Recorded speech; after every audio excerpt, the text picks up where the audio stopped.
అక్కడ గుడిలో విగ్రహం దేవుడు అలాంటివి ఏమీ ఉండవు. కానీ ప్రతిరోజు ధూప దీప నైవేద్యాలు భజనలు జరుగుతుంటాయి. అక్కడ బుల్లెట్ను దేవుడిగా పూజించి మొక్కులు తీర్చుకుంటారు. విశేషం ఏంటంటే ఆ గుడిని కట్టించింది సాక్షాత్తు ఆ రాష్ట్ర పోలీసులే. ఏంటి వింటుంటే వింతగా ఉందా? బుల్లెట్ను పూజించడం ఏంటి, దానికి పోలీసులు గుడి కట్టించడం ఏంటి అని అనుకుంటున్నారా? అయితే అక్కడ కొన్ని సంవత్సరాల క్రితం జరిగిన యథార్థ సంఘటన గురించి తెలుసుకోవాల్సిందే.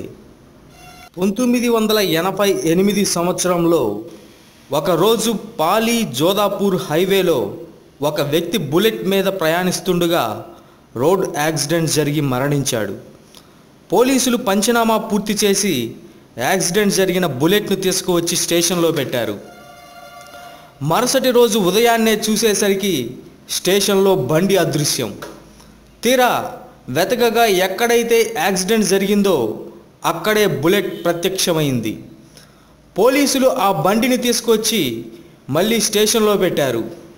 మరుసటి రోజు పొద్దున్నే చూసేసరికి బుల్లెట్ మళ్ళీ మాయమై ప్రమాదం జరిగిన చోటునే సైడ్ స్టాండ్ వేసి ఉన్నది. ఇలా జరుగుతుండటం చూసి విసిగెత్తిన పోలీస్ అధికారి బుల్లెట్ను తెప్పించి దానికి షిఫ్టుల వారీగా కాపలా పెట్టించాడు. అయితే ఆ రోజు రాత్రి షిఫ్ట్లో పనిచేస్తున్న కానిస్టేబుల్కు భయంకరమైన దృశ్యాలు కనపడ్డాయి. అది ఏమిటంటే రాత్రి 1:30 బుల్లెట్ లైట్లు ఒక్కసారిగా దానికవే వెలిగాయి. బండి దానికదే స్టార్ట్ అయ్యి వెళ్ళి దాని ప్రదేశానికి అది వెళుతుండటం చూసిన పోలీసులు ఒక్కసారిగా భయానికి లోనై దాన్ని తిరిగి తీసుకొచ్చే ధైర్యం చేయక మరుసటి రోజున తెల్లవారున పోలీస్ అధికారికి జరిగిందంతా చెప్పారు.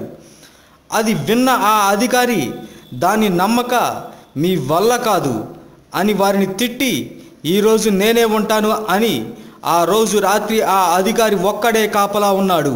సరిగ్గా అదే 1:30 బండి లైట్లు వెలిగి స్టార్ట్ అయ్యి ఒక బిగ్గర స్వరం ఇలా వినిపించింది. అది నా బండిని తిరిగి ఎక్కడ నుండి తెచ్చారో అక్కడ పెట్టకపోతే మరణం తథ్యం అని వినిపించి బండి లైట్లు ఒక్కసారిగా ఆగిపోయాయి. గజగజ వణికిపోయిన ఆ అధికారి మరుసటి రోజు ఆ బండిని సకల లాంఛనాలతో ఊరేగింపుగా తీసుకువెళ్ళి అది ఉన్న ప్రదేశంలోనే పెట్టి ఒక చిన్న గుడి కూడా కట్టించారు. ఆ బండి మీద ప్రయాణిస్తూ మరణించిన ఆ వ్యక్తి పేరు మీదే ఆ గుడికి ఓం బన్నా అని పేరు కూడా పెట్టారు. అప్పటి నుండి ఆ హైవే మీద ప్రయాణించే ప్రతి వాహనం ఇక్కడికి రాగానే స్లో అయ్యి అందులో ప్రయాణిస్తున్న వ్యక్తులు నమస్కరించి వెళ్ళటం ఆనవాయితీగా మారింది. అలా చేయటం వల్ల ఓం బన్నా బాబా వారిని ప్రమాదాల నుంచి కాపాడతాడని ఇక్కడ ప్రజల విశ్వాసం. ఓం బన్నా బాబా భక్తులు ఇక్కడ ప్రతిరోజు బుల్లెట్కి ధూప దీప నైవేద్యాలు సమర్పిస్తూ భజనలు చేస్తూ రోజంతా ఇక్కడే గడుపుతారు. ఆశ్చర్యపోయే విషయం ఏమిటంటే ప్రతి సంవత్సరం బన్నా బాబా చనిపోయిన రోజున బుల్లెట్ దానికదే స్టార్ట్ అయ్యి లైట్లు వెలిగి ఆగిపోతుంది. భలే ఆశ్చర్యంగా ఉంది కదా ఓం బన్నా బాబా గుడి విశేషాలు. ఇలాంటి మరిన్ని ఇంట్రెస్టింగ్ వీడియోస్ కోసం ప్లీజ్ సబ్స్క్రైబ్ తెలుగు హంగామా.